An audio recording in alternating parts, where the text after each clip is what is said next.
News, सच जरूरी है। की अपेक्षाएं, आकांक्षाएं उनको पूरा होने दें और देश को आगे बढ़ाने में अपना योगदान दें। 3 पूर्व सहयोगियों के निधन के बारे में सूचित करना है। श्री शिबू सोरेन झारखंड के दुमका संसदीय निर्वाचन क्षेत्र से 7वीं, 9वीं, 10वीं, 11वीं और 13वीं, 14वीं, 15वीं और 16वीं लोकसभा के सदस्य थे। उन्होंने केंद्रीय कोयला मंत्री तथा विभिन्न संसदीय समिति के सदस्य के रूप में अपनी सेवाएं प्रदान की थी। वे राज्यसभा के वर्तमान सदस्य थे।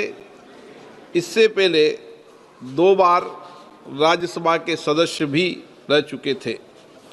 श्री सोरेन 3 बार झारखंड राज्य के मुख्यमंत्री पद का दायित्व भी संभाला था। श्री सोरेन ने सामाजिक न्याय और जनजाति समुदाय के विकास एवं कल्याण के लिए आजीवन संघर्ष किया। झारखंड राज्य के गठन में उनकी उल्लेखनीय भूमिका हमेशा याद किया जाएगा। श्री शिबू सोरेन का निधन 81 वर्ष की आयु में 4 अगस्त 2025 को नई दिल्ली में हुआ।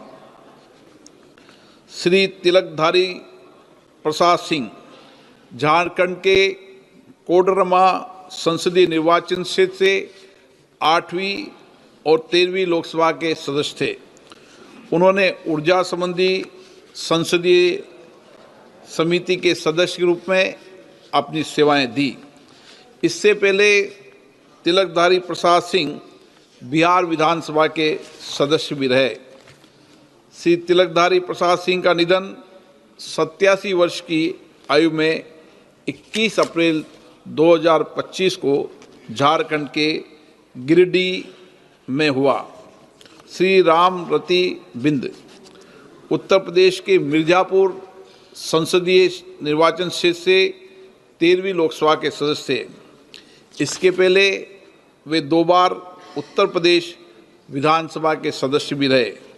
उन्होंने उत्तर प्रदेश सरकार के मंत्री के रूप में भी अपनी सेवाएं दी।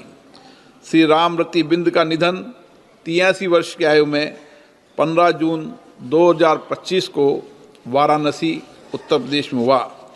हम अपने पूर्व सहयोगियों के निधन पर गहरा शोक व्यक्त करते हैं और शोक संतप्त परिवारों के प्रति अपनी संवेदना व्यक्त करते हैं। अब सभा दिवंगत पुण्य आत्माओं के सम्मान में मौन रहेगी।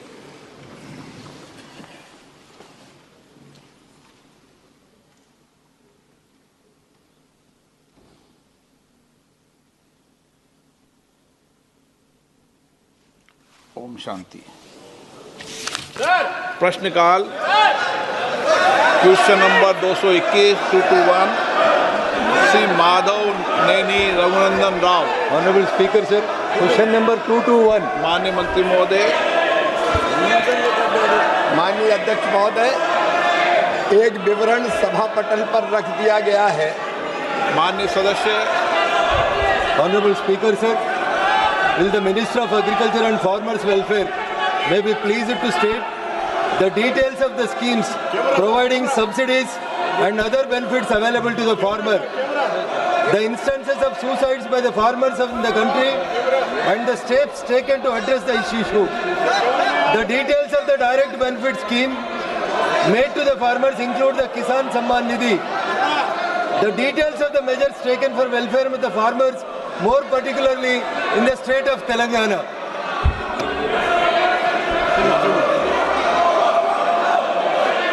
माननीय अध्यक्ष महोदय, माननीय सदस्य ने बहुत किसान हितैषी सवाल पूछा है।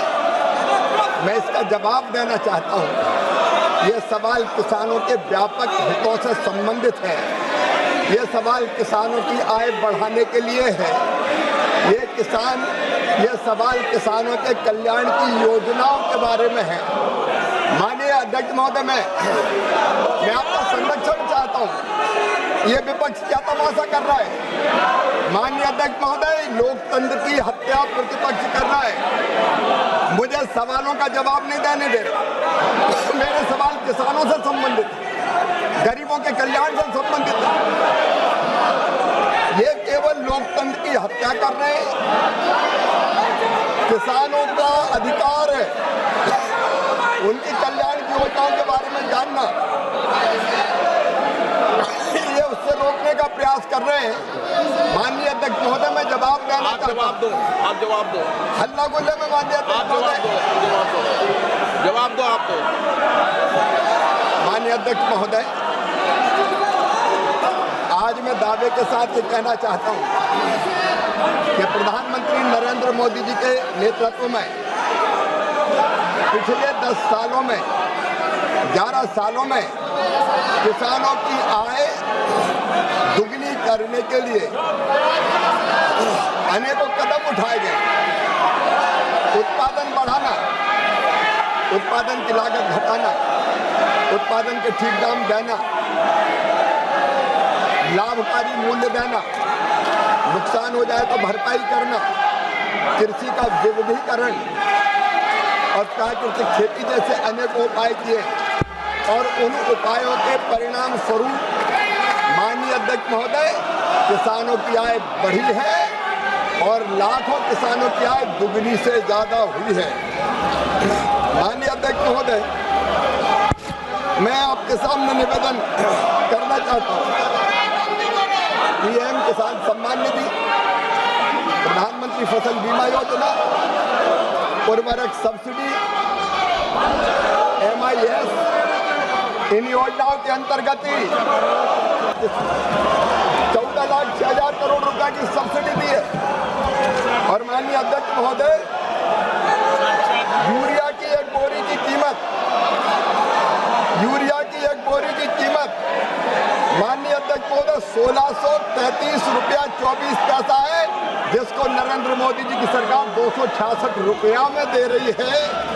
एक बोरी 45 किलो की, उस पर 1367 रुपया 24 पैसा किसानों को सब्सिडी देने का काम हमारी सरकार कर रही है।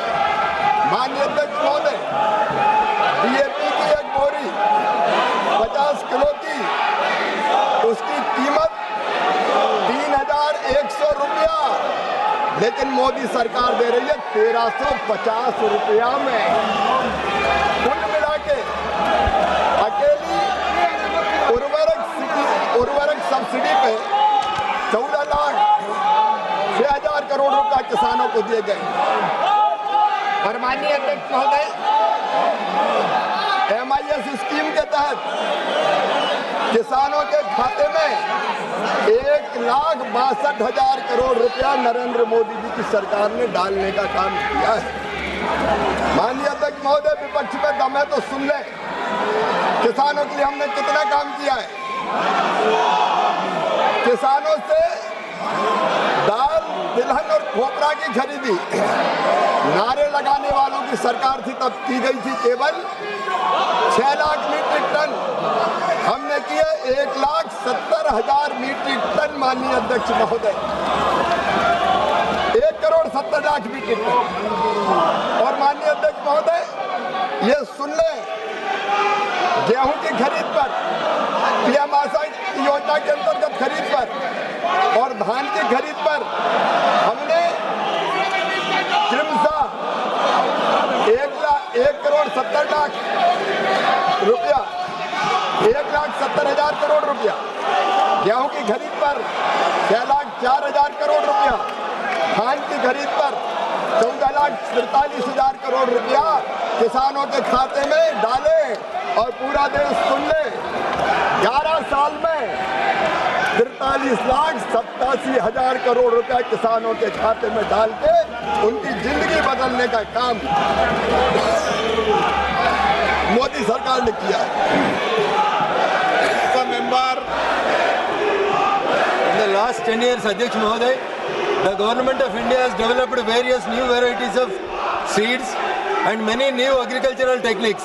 Has any steps taken by the government to make the farmers aware of the campaign been launched to make the farmers aware about this issue. Could you please provide the details to this house?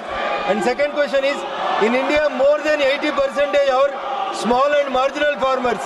Could you provide full details of which government schemes are benefiting small and marginal farmers and whether these efforts are increasing the income of farmers?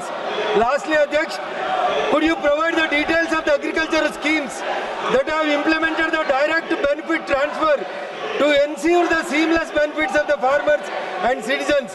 What is the total amount disbursed through DBT in the current financial year 2025-26? Additionally, what are the estimated savings or benefits occurred to the government due to the DBT and other administrative reforms, and what specific measures have been contributed to these gains? धन्यवाद अध्यक्ष महोदय। माननीय मंत्री जी। माननीय अध्यक्ष महोदय, जब इधर वालों की सरकार थी तब एक प्रधानमंत्री हुआ करते थे और वो कहते थे कि मैं 1 रुपया भेजता हूँ तो 15 पैसा पहुँचता है, बीच का रास्ते में गायब हो जाता है। लेकिन ये नरेंद्र मोदी जी की सरकार है, तो 1 रुपया भेजते हैं तो सीधा 1 रुपया ही किसान के खाते में पहुँचता है डीबीटी के माध्यम से। माननीय सदस्य ने जो पूछा है, डीबीटी के माध्यम से पीएम किसान सम्मान निधि की राशि डाली गई। माननीय अध्यक्ष महोदय, 3,90,000 करोड़ रुपए की माननीय अध्यक्ष महोदय प्रधानमंत्री फसल बीमा योजना की राशि डाली गई 2,12,000 करोड़ की। माननीय अध्यक्ष महोदय, पीएम आशा के तहत जो राशि डाली गई 1,70,000 करोड़ की, गेहूं की खरीद की राशि डाली गई 6,04,000 करोड़ की, धान के लिए राशि डाली गई 14,43,000 करोड़ की। और माननीय अध्यक्ष महोदय, कुल एमएसपी के खरीद की राशि को डीबीटी के माध्यम से डाली वो 22,17,000 करोड़ रुपए की राशि किसानों के खाते में सीधे अंतरित की गई है। और ये डीबीटी के कारण लगभग 4 लाख करोड़ रुपया जो इधर उधर फर्जीवाड़े में चला जाता था वो बचाने का काम भी मोदी सरकार ने किया है। एक एक पैसा डायरेक्ट डीबीटी के माध्यम से किसानों के खाते में पहुंचाने का चमत्कार अगर कर रही है तो नरेंद्र मोदी जी की सरकार कर रही है। Question number 222 Shri Shankar Lalwani. Question number 222। माननीय मंत्री जी, माननीय सदस्य। धन्यवाद माननीय सभा अध्यक्ष महोदय। मैं माननीय मंत्री जी का धन्यवाद देना चाहता हूं, उन्होंने बहुत ही विस्तार के साथ जवाब दिया है। मैं माननीय मंत्री जी से जानना चाहता हूं, क्या संघ राज क्षेत्र लद्दाख के पुनर्गठन के बाद सड़क संपर्क में सुधार और विस्तार हुआ है? पहला। और दूसरा, मैं ये भी जानना चाहता हूं कि शीतकालीन विंटर सीजन में मुख्यालय से दूर क्षेत्र में संपर्क करने के लिए क्या क्या व्यवस्था सरकार ने कदम उठाए, ये माननीय मंत्री जी कृपया बताएं। महोदय, एक सड़क के संबंध में माननीय ने जो प्रश्न अभी पूरक के रूप में पूछा है उसकी विस्तृत जानकारी उत्तर में दी गई है। फिर भी मैं संक्षिप्त में उसको जरूर यहाँ रखना चाहूँगा कि 72 वर्षों में महोदय। हाय हेलो नमस्कार, मैं हूँ पंकज विष्णु और आप देख रहे हैं MNS न्यूज़। आप देख रहे हैं MNS न्यूज़, सच जरूरी।